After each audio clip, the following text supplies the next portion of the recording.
Hello friends, myself Prakhna Meena, Assistant Professor English from Government College Chamela, Jhalabad.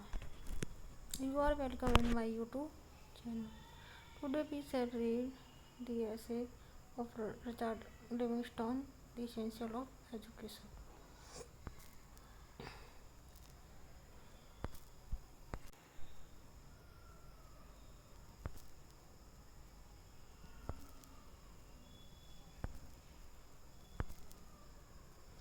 We want to know about Richard Livingstone before reading it. Sir Richard Wayne Livingstone was born 23rd January 1880 and died 26 December 1960. Was a British classical scholar, educationist, and academy administrator. He promoted the classical liberal arts.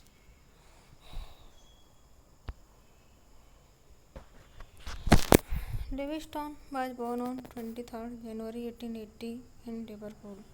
His father was an Anglican vicar, his mother the daughter of an Irish baron. He was educated at Winchester College and New College, Oxford.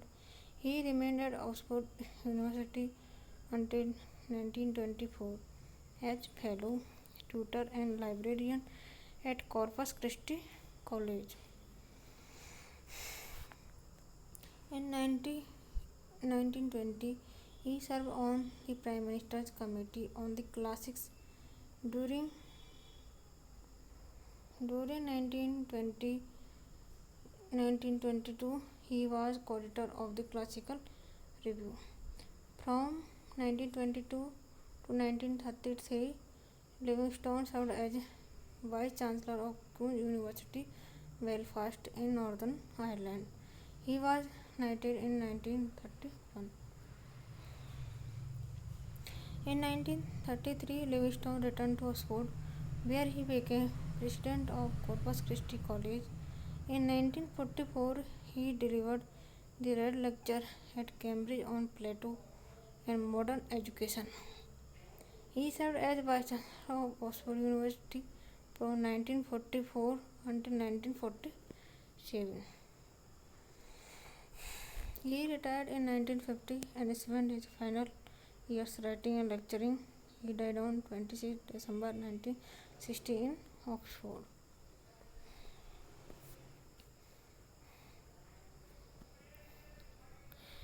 See important works of Livingstone. First, Greek ideals and modern life. Second, education and spirit of the age. Third, Plato and modern education. Next, the Greek genius and its meaning of us. Next, a defense of classical education. Next, the legacy of Greece essays. Next, the pageant of Greece. Next, the mission of Greece. Next, portrait of Socrates being the apology, Crito and Phaedo of Plato. Plato Benjamin Jowett. Next, future in education. Next, education for a world adept. Next, the Rainbow Bridge. Next, essentials of education. Today we shall read about essential of education.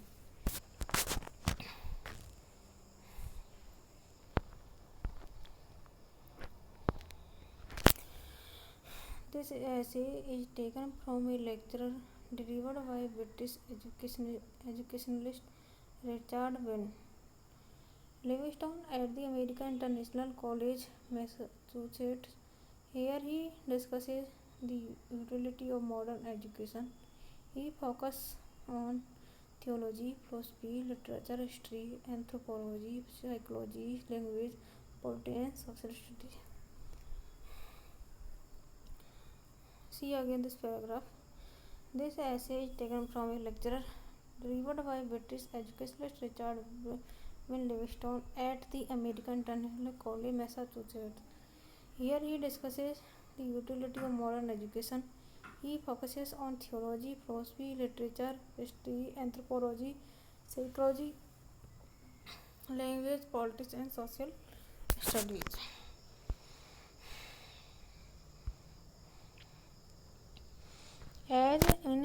weaken nodes which have so much to eat for more than one can possibly digest.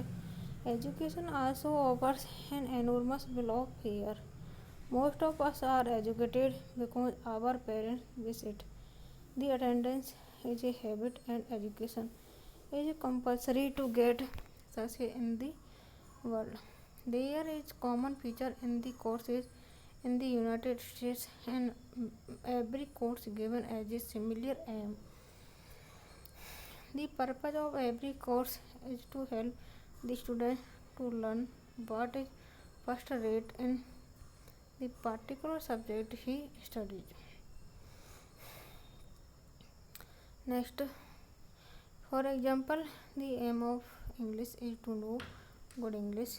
The aim of agriculture is to know the best method in farming. If education fails to give this view, it will be incomplete and unsatisfactory. What he should cease to think that we go to school or college to pass examinations or to secure degree or diplomas or to satisfy our teachers. We should have depend in our minds through practice the sense that a worthy purpose in life is the desire for excellence, the pursuit of our power. The power is the first rate, and one would like to know the first rate, but it is impossible for the limited mind and energy for him. The modern world can do well in vocational education. We can be we can be entirely energy of man. The modern world can do well in vocational education. We can be entirely education successful in it as there is so no risk. Engineering, medicine, commerce, technology, hotel keeping, etc. In first rate activities that spring from the creative and intellectual faculties of human nature, such as literature, art, music, and architecture, can be included. Everyone has close and daily contact with the four subject. See this paragraph. Livingstone claims that literature, music, and art are very essential as they make people remembered. Plato, Shakespeare, Ignatius, etc. are remembered today because of their painting, poem, books, etc. If anyone does not know his occupation, where his creative and intellectual powers of man are related, he has no right to feel himself educated. Our education is incomplete if we do not know what is excellent in human nature and in life. We say to learn first rate, one needs to meet it. The medical students learn from seeing a great surgeon in the operating theatre. In the same way, teaching can be learned seeing a great teacher in the class and painting from searching the best example. In any field, the only way to learn what is first rate is to see it. Then only humanities come into the curriculum. For him, religion is the purest and first archetypes of human excellence. It is the record of man and the fortunes of society, their success and failure, the wisdom and folly, and the virtues and vice. Literature records every thought, every vision, every fancy, every emotion that has ever passed through the human mind. It gives us a portrait of human excellence, and literature and history affect our outlook and even our conduct. See the last paragraph. The present education is superficial, so it does not tell us anything of its depth. Great writers are also superficial, so we should read writers who have deeper and longer views. Lincoln was a man with biographical vision, a practical statesman, dealing all the time with the day-to-day problems of politics and war. Religion is the greatest instrument for raising us. Even not an educated and intellectually bright person is incapable of grasping and living by something so advanced as the principle of Christianity. Any education which neglects first trait in human personality and human character of goodness and greatness is incomplete and a very inadequate preparation for life. Practical education is the need of the present world.